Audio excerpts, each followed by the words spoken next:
my baby sister. He's left? So, yes. Will he be back? He's going to get the coffee. Why? Why, I've been half crazy since I found out that you were insane enough to come back in here last night. I started rushing after you. I'm glad you did. What were you thinking of? Answer me. What? Flash, please sit down and stop yelling.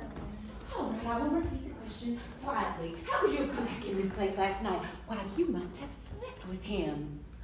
Blanche, I forgot how excitable you are. You're making much too much of a fuss about this. Am I? Yes, you are, Blanche.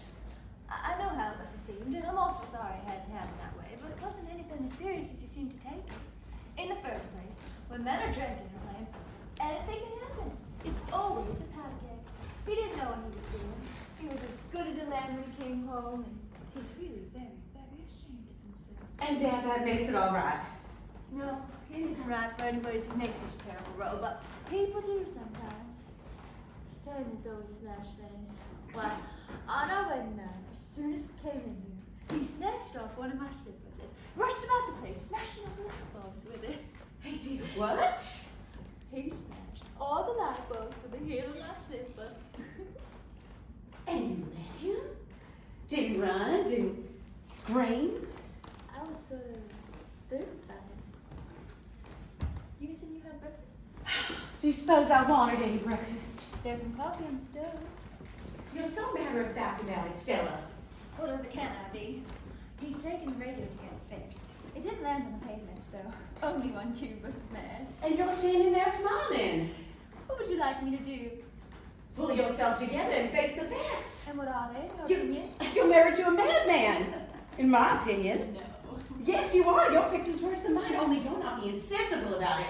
I am going to get myself together, get hold of myself, and make something out of my life. Yes? But you've given in, and that's not right. You're not old. You can get out. Not in anything I want to get out of. Stella, what? I said I'm not in anything I want to get out of. Look at the mess in this place. And those empty bottles. They must have gone through 2 cases last night.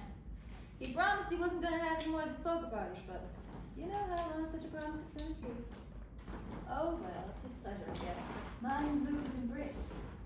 People are just going to tolerate each other's habits, I guess.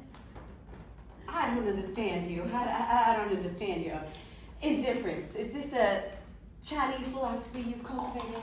Is what? This shuffling about and mumbling. 1 tube smash, beer bottles, mess in the kitchen, as if nothing out of the ordinary has happened. Are you deliberately shaking that thing in my face? No.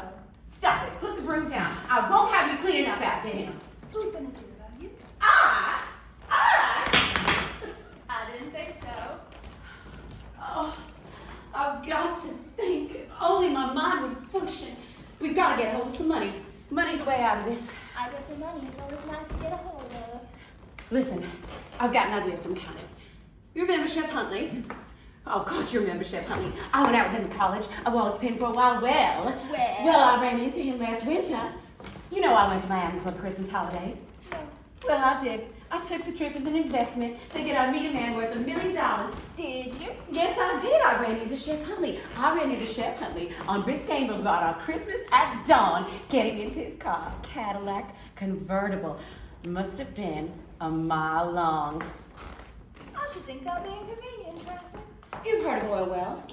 Yes, remotely. Oh, he's got them all over Texas. Texas is literally spouting gold in his pockets. My. You know how indifferent I am to money. I only think of money in terms of what it could do, but he could do it. He could certainly do it. Do what, Blanche? Why, set us up in a sort of a shop. What kind of shop? A shop! He could do it with half the money his wife throws away at the races. He's married.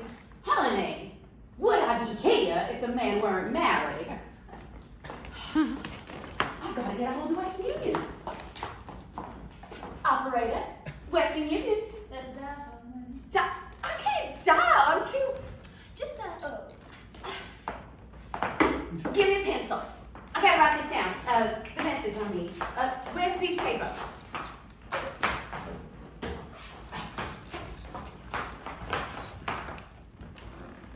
Darling Shep, Sister and I in desperate situation. I beg your pardon.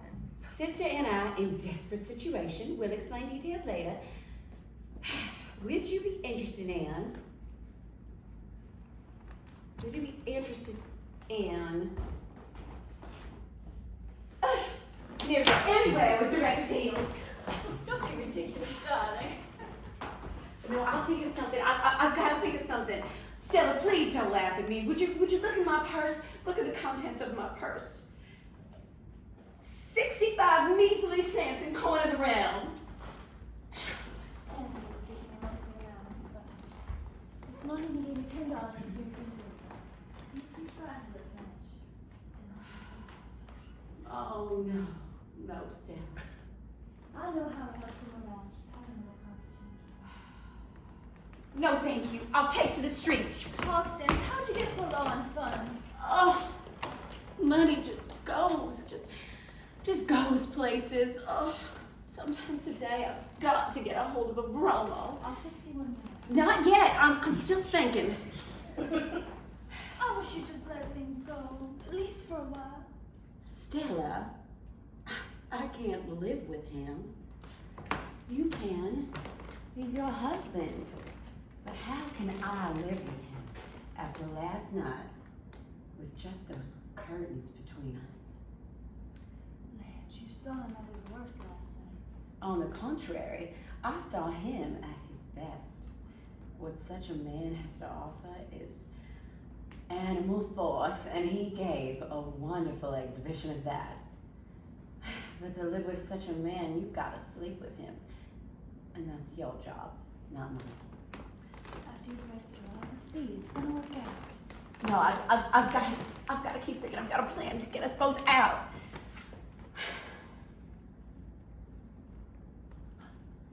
I've got to get us both out.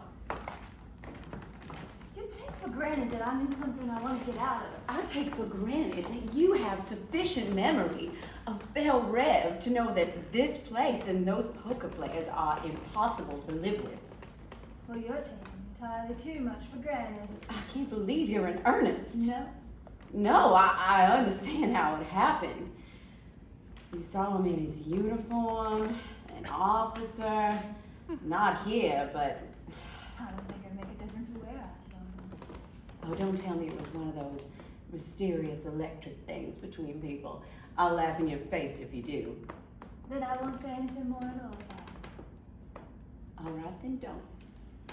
But I will say that there are things that happen between a man and a woman in the dark that sort of make everything else seem unimportant. What you're talking about is brutal desire. Just desire. Name of that rattle-trap streetcar that bangs up and down the corner, down one narrow street and up another.